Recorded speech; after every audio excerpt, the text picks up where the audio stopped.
Welcome to V learnings. ഇന്ന് നമ്മൾ 10ാം ക്ലാസ്സിലെ കെമിസ്ട്രിയിലെ ഫസ്റ്റ് ചാപ്റ്ററിലെ ഒരു ഭാഗമാണ് നോക്കാൻ പോകുന്നത്.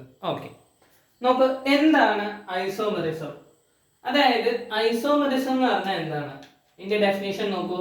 Compounds having same molecular formula, different structural formula, different physical and chemical properties are called isomers.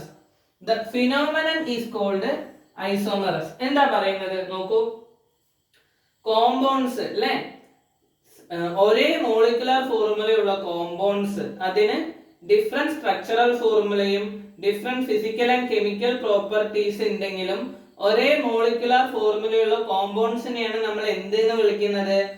Isomers എന്ന് വിളിക്കുന്നത്. ഈ ഒരു പ്രതിഭാസം, ഈ ഒരു ഫെനോമിനനെ നമ്മൾ വിളിക്കുന്ന പേരാണ് ഐസോമെറിസം. ഇനി മലയാളത്തിൽ നോക്കാം. എന്താണ്?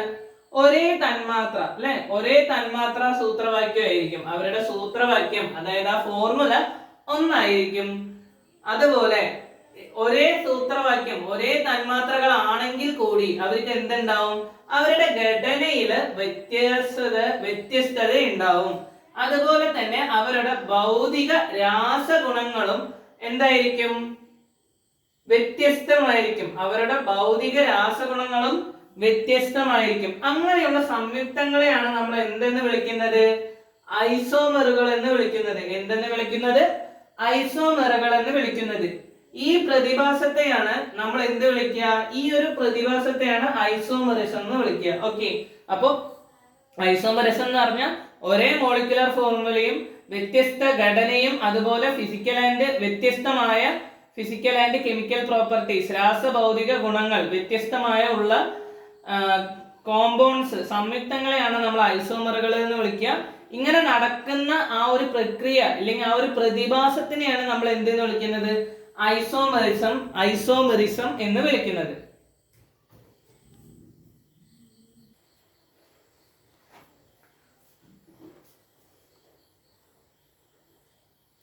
നോക്കൂ, ഇനി ഐസോമറുകളുടെ രണ്ട് ഉദാഹരണങ്ങൾ നോക്കാം. എന്താണ്? ഒന്ന് പ്രൊപ്പനോള്. നോക്ക്, അതിന്റെ ഘടന നോക്കൂ. CH3 CH2 CH2OH അല്ലെ, അതെന്താണ്? അതൊരു പ്രൊപ്പനോൾ ആണ്. അതുപോലെ 2 പ്രൊപ്പനോൾ.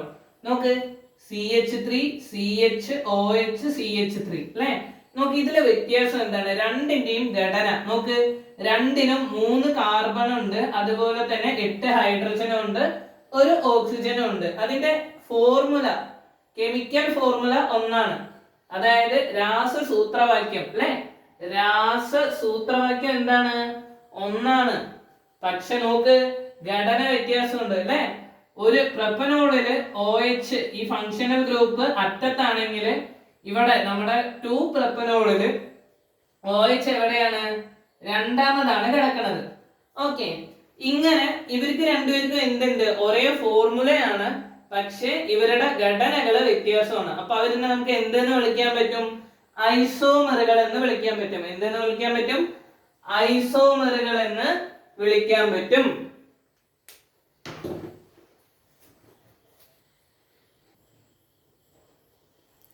നമുക്ക് മൊത്തത്തില് 4 തരത്തിലുള്ള ഐസോമറിസം ഉണ്ട്. ഓക്കെ, അപ്പൊ ഏതാണ് അതൊക്കെ?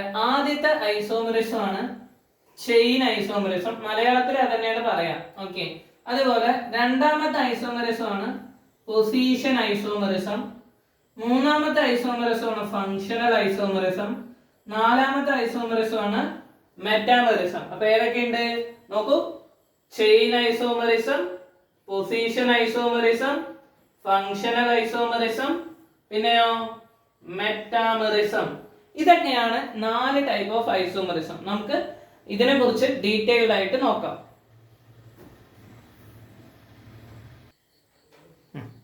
അപ്പൊ നോക്കൂ, എന്താണ് ചെയിൻ ഐസോമറിസം? നോക്ക്, compounds having same molecular formula but different carbon chains. എന്താണ്? Same molecular formula, different carbon chains. ഇങ്ങനെയുള്ള മോളിക്യൂൾസ് അല്ലെങ്കിൽ ഇങ്ങനെയുള്ള കോമ്പൗണ്ട്സിനെയാണ് നമ്മൾ എന്ത് വിളിക്കുക? ചെയിൻ ഐസോമേഴ്സ് എന്ന് വിളിക്കുക. ഈ ഒരു പ്രതിഭാസം, ഈ ഒരു ഫെനോമിനനെ നമ്മൾ വിളിക്കുന്ന പേരാണ് ചെയിൻ ഐസോമറിസം എന്നുള്ളത്. ഓക്കെ, ഈ ഒരു ഫെനോമിനനെ നമ്മൾ വിളിക്കുന്നത് എന്താണ്? ചെയിൻ ഐസോമറിസം എന്നുള്ളത്. നോക്ക്, ചെയിൻ ഐസോമറിസം അല്ലെ, എന്താണത്? ഒരേ തന്മാത്രാ സൂത്രവും വ്യത്യസ്ത കാർബൺ ചെയിൻ ഘടനയുമുള്ള സംയുക്തങ്ങളെ എന്ത് വിളിക്കും? ചെയിൻ ഐസോമേഴ്സ് എന്ന് വിളിക്കുന്നു.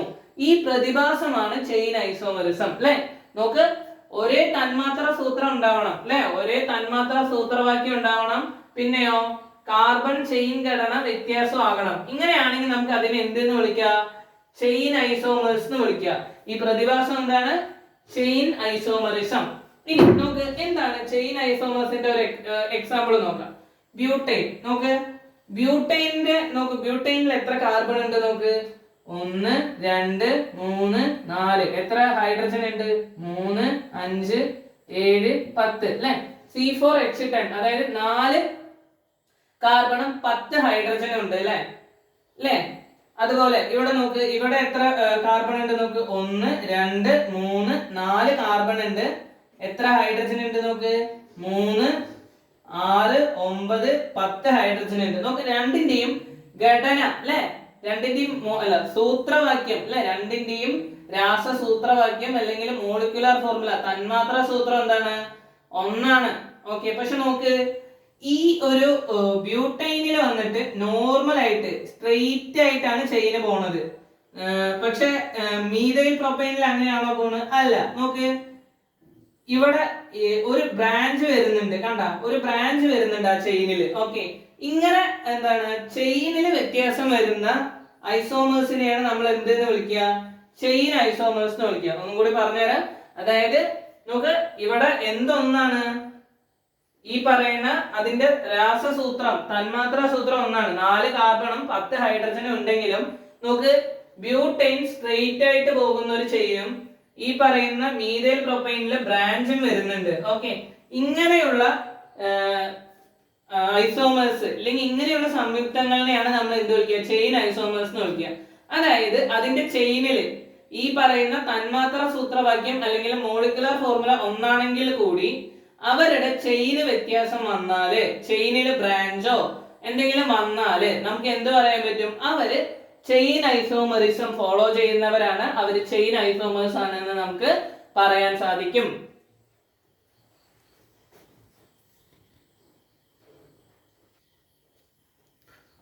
നോക്ക്, ഒരു ഉദാഹരണം കൂടി നമുക്ക് നോക്കാം. നോക്ക്, പെന്റൈന്റെ ഐസോമേഴ്സ് നോക്കിക്കോ.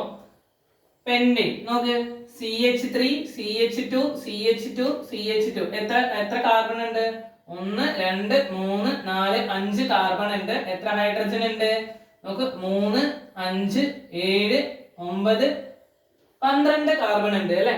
ഓക്കെ, ഇവിടെ എല്ലാവരുടെയും ഇത് തന്നെയായിരിക്കും എന്ത്? ഇവരുടെ മോളിക്കുലർ ഫോർമുല, അതായത് C5H12 ആയിരിക്കും. ഓക്കെ, ഇവരുടെ സൂത്രവാക്യം, തന്മാത്രാ സൂത്രവാക്യം എന്ന് പറയുന്നത് C5H12 ആയിരിക്കും. നോക്ക്, എവിടെയാണ് വ്യത്യാസം വരുന്നത്? നോക്ക്, ഇതിന്റെ ആദ്യത്തെ സാധനം എന്താണ്? നേരെ പോകുന്ന ഒരു ചെയിനാണ്. നോക്ക്, രണ്ടാമത്തെയോ ഒരു ബ്രാഞ്ച് വന്നു, അല്ലെ? രണ്ടാമത്തേതില് ഒരു ബ്രാഞ്ച് വന്നു. മൂന്നാമത്തേതില് നോക്ക്, ഇങ്ങനെയായി, അല്ലെ? അതായത് ചെയിനെ മാറി, ഇങ്ങനെ പോണ ചെയിനായി. ഓക്കെ, ഇങ്ങനെയായി, ഇവിടെ വല്ല പൂ പോലെ ആയി, അല്ലെ? ഇതിനെയാണ് നമ്മൾ എന്ത് പറയുക? ഇങ്ങനെ ചെയിനിൽ നോക്ക്, കാർബണിന്റെ സ്കെൽട്ടൺ, അതായത് ഈ കാർബൺ നിൽക്കുന്നതിന്റെ ഘടന മാറിക്കഴിഞ്ഞാൽ അത് എന്ത് ഐസോമറിസം ആണ്? ചെയിൻ ഐസോമറിസം ആണ്. ഓക്കെ.